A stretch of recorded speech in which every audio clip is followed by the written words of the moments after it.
Venezuela detains 5 U.S. citizens. Then, USS Gerald R. Ford responds instantly, leaving Caracas in shock. 02:14 hours, Caracas. A massive thermobaric blast shatters the night, turning the prison's main gate into a rain of molten steel. Inside, 5 Americans sit shackled hostages in a regime's suicidal gamble. The guards think they're untouchable, but they didn't count on the USS Gerald R. Ford's digital god brain, marking their entire world for erasure. Washington's message is simple: touch our people and your nation goes dark. Caracas didn't just cross a line, they triggered an execution. In the next 15 minutes, we're going to show you how a high-stakes rescue turned into a billion-dollar masterclass in total annihilation, and why challenging a U.S. carrier strike group is an invitation to a funeral. The red line is gone, and the lights are about to go out.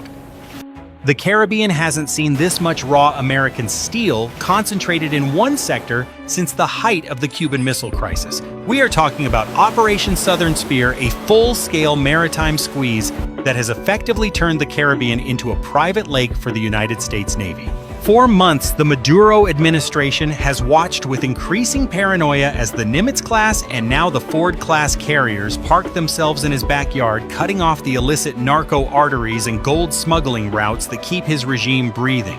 But the detention of 5 U.S. citizens was the spark that turned a cold blockade into a white-hot confrontation. This isn't just a dispute over territorial waters or drug interdiction anymore. It's about the fundamental, unshakable rule that you do not take Americans hostage and expect to sleep soundly in your bed. For 48 hours, the U.S. State Department struggled to find a diplomatic way out, but while politicians were negotiating offshore, the Navy was quietly moving into a state of combat readiness. If you're a veteran watching this, you can't forget the distinctive humming sound of the ship as the entire force moved into general quarters. If you heard that sound and understand what it signifies, leave a 1 to let everyone know you're here.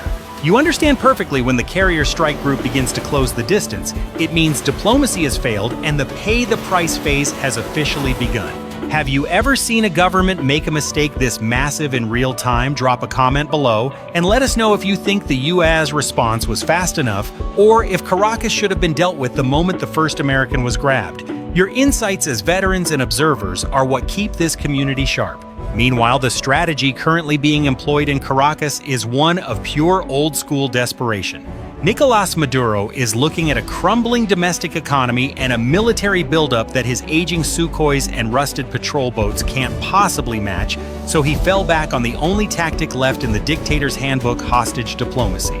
By grabbing 3 dual nationals and 2 American civilians with no prior ties to the regime, the SEBIN, Venezuela's notorious intelligence service, hoped to create a human shield of political leverage. Their psychology is as predictable as it is flawed. They believe Washington is distracted by European and Pacific theaters, and they gamble on the idea that the U.S. is too afraid of regional escalation to strike while Americans are being held on the ground.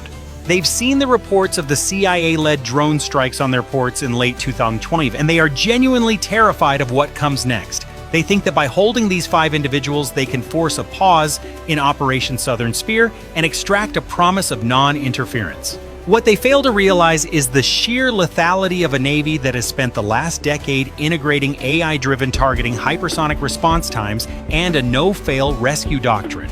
The Venezuelan generals are sitting in their bunkers right now, surrounded by outdated Russian S-300 batteries, thinking their Soviet-era tech provides a dome of safety. They don't realize that the U.S. Navy doesn't just see their radars on a screen.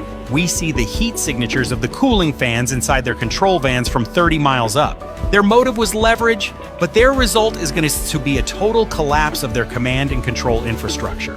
To understand why the regime in Caracas is currently experiencing a collective heart attack, you have to look at the staggering technical disparity of the hardware involved. The USS Gerald R. Ford isn't just a ship, it's a 100,000-ton sovereign island of destruction with a brain made of fiber optics. It carries the EMALS, which is a generational leap over the steam catapults many of you served with. This system allows the Ford to launch a fully combat-loaded F-35C or F/A-18E every 45 seconds with surgical reliability. This means more ordnance in the air faster with less stress on the airframes.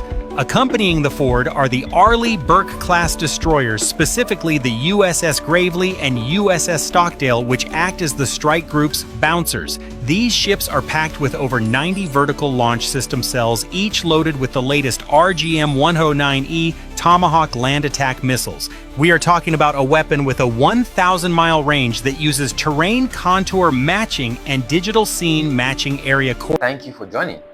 Thank you for listening. God bless you.